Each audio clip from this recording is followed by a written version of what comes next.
बस एक झूठ की कहानी। सारा घर खुशी से झूम रहा था।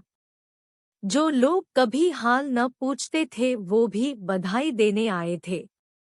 और आते भी क्यों ना, आज सोनम स्लेकट की खबर अखबार में आई थी। इतना शानदार प्लेसमेंट हुआ था, इंडोनेशिया की एक कंपनी में 30 लाख रुपए का पैकेज मिला था। सोनम के पापा के तो जैसे होश ही उड़ गए। इतनी बड़ी रकम सुनकर दादा दादी के पैरों के नीचे से जमीन निकल गई थी। आज सब सोनम को लाड प्यार कर रहे थे। ताऊ जी तो हर मेहमान को बताते कि कैसे सोनम उनकी सबसे लाडली बेटी है। ताई जी भी बार बार सबसे कहती, मुझे तो पता था मेरी लाडली बेटी सबका नाम रोशन करेगी। दादी सुबह से 10 बार बुला चुकी थी। सोनम के पापा के तो जैसे एक दिन में हाव भाव ही बदल गए थे। बड़ी अकड़ के साथ छाती चौड़ी किए घूम रहे थे। शर्मिला हमेशा की तरह रसोई के काम में उलझी रहती थी। कोई भी मेहमान आता तो चाय नाश्ता मिठाई सब उसी को करना था। वह बस पर्दे के आड़ में सबको खुशियां मनाते देख रही थी। तभी बड़े जोर शोर से मिठाइयाँ लेकर उसकी बड़ी ननद भी आ गई। आते ही बुलंद आवाज लगाई, अरे कोई पानी लाओ और साथ में मिठाई भी। कहाँ है, सोनम को बुलाओ तो जरा, और बाकी सब भी जरा यहाँ आओ, ताज़ा रसमलाई बनाकर ला रही हूँ। शर्मिला, इसे फ्रीज में रख दो, थोड़ी ठंडी हो जाए फिर सबको खिलाती हूँ। एक सांस में सब कुछ कह जाने की पुरानी आदत थी उनकी। शर्मिला को अचानक 20 साल पुरानी बात याद आ गई। इसी तरह शोर मचाती आई थी बड़ी जीजी, हाय माँ यह क्या हो गया, शर्मिला को लड़की हुई है, मैंने तो आपको पहले ही कहा था। एक बार बाबा के यहाँ चली जाती फिर लड़का ही होता। ये डॉक्टर भी आजकल ठीक से जांच नहीं करते। आनंद कुछ बोला कि नहीं डॉक्टर को, अरे कॉलर पकड़कर पूछा, क्यों नहीं, उससे जब पहले लड़का बताया था तो अब लड़की कैसे हो गई? क्या पेट में बच्चा बदल गया? यह तो हद ही हो गई। मैंने तो जब से खबर सुनी है गले से पानी नहीं उतर रहा। सोचा पहले माँ को तसल्ली दे आऊं।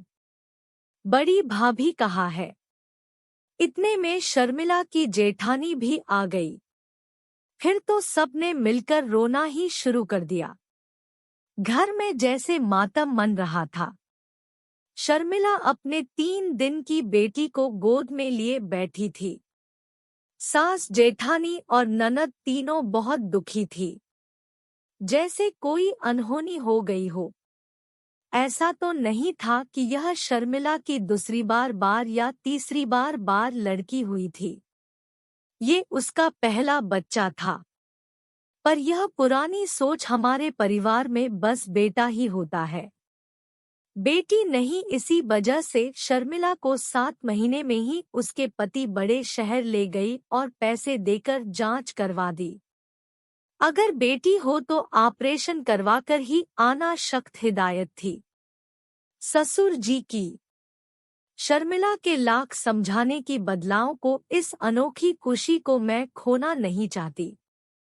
मुझे यह बच्चा चाहिए किसी भी कीमत पर। और सिस्टर ने भी मुस्कुराकर हामी भर दी। शर्मिला पेट में पल रहे बेटे के खुशखबरी के साथ घर लौट आई। सब बहुत खुश थे। बड़ा ख्याल रखा गया शर्मिला का। और 9 महीने में जब प्यारी सी गुड़िया आई तो शर्मिला बहुत खुश थी, पर घरवालों पर जैसे पहाड़ टूट पड़ा था। आनंद भी चिढ़े हुए थे, ऐसे हताश से जैसे सब कुछ लूट गया था उनका। ससुर जी तो गुस्से में लाल हो रहे थे। जेठ जी के हिसाब से तो खानदान का नाम ही खराब हो गया था। हर कोई शर्मिला और बच्चे को कोस रहा था। शर्मिला ने ही नाम रखा था अपनी बेटी का सोनम, और अपनी बेटी को सबके हिस्सा का प्यार दिया। 5 साल बाद जब बेटा हुआ तब जाकर शर्मिला की जिंदगी सामान्य हुई, वरना यह 5 साल तो नरक के समान थे। सोनम को किसी से प्यार नहीं था, पर वो इतनी होशियार थी कि धीरे धीरे सबने उसे अपना लिया। कहने को तो वो घर की अकेली बेटी थी, पर प्यार सिर्फ माँ से ही मिला। शर्मिला ने उसे अपनी जिद पर अच्छे स्कूल में पढ़ाया और फिर शादी की जगह बीटेक की पढ़ाई पूरी करने दी। घरवाले इसके खिलाफ थे, पर शर्मिला नहीं मानी। बाहर फिर से एक कड़कती आवाज आई, भाई अरे शर्मिला तैयार हुई या नहीं? अखबार टीवी वाले मंत्री जी सब आते ही होंगे बधाई देने और सोनम का इंटरव्यू लेने। नाश्ते की प्लेट लगाकर रख दो और हाँ देख लो कि कोई कमी ना रह जाए। आखिर हमारी बिटिया ने इतना नाम जो किया है सबका। शर्मिला अतीत से वर्तमान में आ गई और फिर से अपने काम में लग गई।